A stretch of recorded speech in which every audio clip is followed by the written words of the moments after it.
అందరికీ praise lord. నేను మీ అదర్ల రవి. ఒక చిన్న వీడియో క్లిప్ ఉంది. మా బామ్మరిది మా బామ్మరిది రాధా మనోహర్ దాస్ని ఒక అమ్మాయి ఇంటర్వ్యూ చేస్తూ ఒక క్వశ్చన్ అడుగుతుంది. ఆ క్వశ్చన్కి చిన్న షార్ట్ వీడియో చేద్దాం అనేసి నేను అంటే ప్రాణం ఆగక ఎమ్మటే చూసిన తర్వాత చేస్తా ఉన్నాను. అసలు సమయం లేదు, చాలా బిజీ ఉండే. ఇప్పుడే ఇంటికి వచ్చా మా ఇంటికి. సో ఈ వీడియో ఎట్లయినా చేయాలి అనే దాంతో చేస్తా ఉన్నాను. ఒకసారి వీడియో విందాం. అమ్మాయి ఏం మాట్లాడుతూ ఉంది, మా బామ్మరిది ఏం వింటా ఉన్నాడు అనేది ఒకసారి ఈ వీడియో చూద్దాం. ఇప్పుడు అంటే కాంట్రవర్సీ అవుతుందో అవదో నాకు తెలియదు కానీ ముస్లిమ్స్ బీఫ్ని తింటారు, క్రిస్టియన్స్ కూడా అన్ని జంతువులను తింటారు. మరి వాళ్ళు మన పవిత్రమైన గుడిలోకి వచ్చేస్తున్నారు కదా, అలా రాకూడదు కదా. తలుపు వేసి ఉంది కాబట్టి లోపలికి దోమలు కూడా రాలేవు. నువ్వు తలుపు తీసావనుకో దొంగలు కూడా వస్తారు. దోషం దొంగలది దోమలదా నీదా? తలుపు తీసించడం కదా. బోర్డు పెట్టాల్సింది మనం కదా. మక్కాలోకి నేను ఒకసారి చూడ్డానికి రావచ్చా అని అడిగామనుకో రానివ్వరు. మక్కా కాదు మసీద్లోకి రానివ్వరు కదా. నిన్ను కాదు వాళ్ళ ఆడవాళ్ళని కూడా రానివ్వరు. అవును, నిన్ను నన్ను కాదు తల్లి, వాళ్ళ ఆడవాళ్ళని కూడా రానివ్వరు. అవును. వీడియో చూశారుగా. వీడియోలో ఏం మాట్లాడుతూ ఉంది, ముస్లింలు బీఫ్ తింటారట, క్రైస్తవులు ఏ జంతువు అయినా తింటారట. మళ్ళీ వాళ్ళ తిని మన పవిత్ర దేవాలయాల దగ్గరకు వస్తారని చెప్తా ఉంది. ఏమన్నా బుర్ర ఉందా?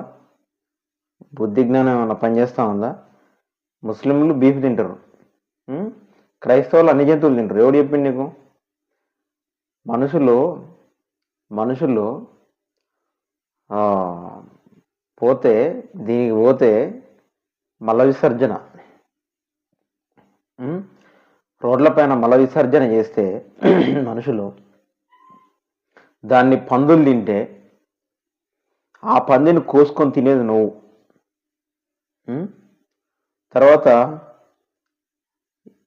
ఏది నచ్చితే అది, ఆ నోటికి అద్దు ఆచారం అనేది లేకుండా ఏ మాంసం పడితే ఆ మాంసం, నోటికి ఏదొస్తే అది, ప్రవర్తించే ప్రవర్తన మీది, తినే తిండి మీది.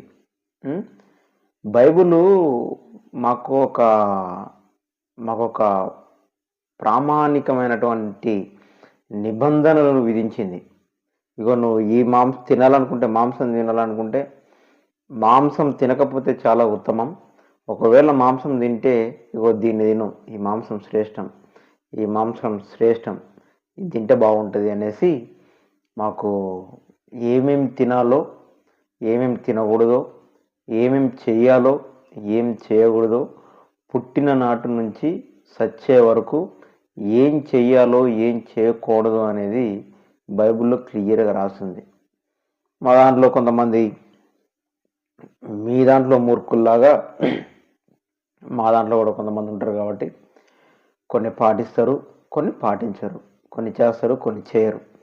కాబట్టి మీలాంటి వాళ్ళు ఏలెత్తి చూపే పరిస్థితి మాకు ఏర్పడింది. కానీ మా బైబుల్ని ఏలెత్తి చూపించేంత దమ్ము ధైర్యం ఇంతవరకు నీకు కాదు కదా, మీ తాత ముత్తాతలకు కూడా ఎవడీ లేదు. బైబిల్లో ఇది ఉంది, ఇది లేదు, ఇది పొందుపరిచారు, ఇది పొందుపరచలేదు అనే విషయాలు లేవు. అన్నీ ఉన్నాయి. నువ్వు పుట్టిన నాటి నుండి సచ్చే వరకు నీకేమేం కావాలో ప్రతిదీ బైబిల్లో రాసి పెట్టింది. క్రైస్తవులు ఏది పడితే అది తింటారు, ఏ జంతువులైనా తింటారు. అలా తిని మన పవిత్రమైన దేవాలయాల దగ్గరకు వస్తారని నువ్వు మాట్లాడినావు కదా. ఒకసారి నువ్వు ఇట్లాంటి పిచ్చి పిచ్చి వాగేటప్పుడు పాప నీకు ఒక విషయం చెప్తా ఉన్నా. ఫస్ట్ బైబిల్ అంటే ఏంటి, మీ భగవద్గీత అంటే ఏంటి, ఖురాన్ అంటే ఏంటి, రామాయణం అంటే ఏంటి, మహాభారతం అంటే ఏంటి చదువు ఫస్ట్. వయసు చాలా చిన్నపిల్లవి అని అనుకుంటాను నేనైతే. నీ వయసు అంతా రాదు తెలియదు, కానీ వయసుకు లాగానే మాట్లాడద్దు. పెద్దలతో మాట్లాడాలి, సమాజంలో యూట్యూబ్లో మాట్లాడాలి. 10 మందికి, చాలామంది, వేల మందికి, లక్షల మందికి వీడియో పోతూ ఉంటుంది. కాబట్టి జ్ఞానం అంతో ఇంతో పరిపక్వత లేకుండా మాట్లాడే అంత అజ్ఞానంతో మాట్లాడకూడదు. ఎందుకంటే నాలాంటి వాడు ఎవడో ఒకడు కౌంటర్ ఎత్తే సముద్రంలో ఉన్న చేప ఒడ్డు మీద పడితే విలువలో కొట్టుకుని ఎట్లా చచ్చిపోతారో అట్లా అయిపోతుంది నీ పరిస్థితి. కాబట్టి ఏమంటున్నానంటే ఫస్ట్ మైండ్ పరిజ్ఞానాన్ని పెంచుకో. బైబిల్లో అసలు ఆ మాట ఉందా లేదా, క్రైస్తవులు ఏది పడితే అది తింటారా లేదా అనేసి నీకు నువ్వు ఇమాజినేషన్ చేసుకొని నువ్వు ఫ్యాబ్రికేటెడ్ స్టోరీ చెప్పడం అనేది మంచి పద్ధతి కాదు. ఇప్పుడు నీకు తెలుగు లేకపోతే ఇంగ్లీష్ చేతనైతే ఏది చేతనైతే అది దిన ద్వితీయోపదేశ కాండము 14వ అధ్యాయం మొదటి నుండి చివరి వరకు చదివితే దేవుడు ఏమేమి తినమని చెప్పిండు, ఏమేమి తినకూడదు అని చెప్పిండు అనేది నీకు క్లియర్గా అర్థమవుతుంది. మేము అపవిత్రంగా ఏ మాంసం పడితే ఆ మాంసం తిని నీ దేవాలయ దగ్గరికి మాకు రావాల్సిన కర్మ ఏం లేదు. కానీ ఇంకొకటి ఏంటంటే తెలుసా, వాడు ఏదంటా ఉన్నాడు మా బామ్మది, రూమ్ తలుపులు తెరిస్తే అందరూ వస్తారని. రూమ్ తలుపులు మీరు తెరవాల్సిన అవసరం లేదు, మేము రావాల్సిన అవసరం లేదు. కానీ ఒరే మీకు విషయం ఏంటంటే డేట్తో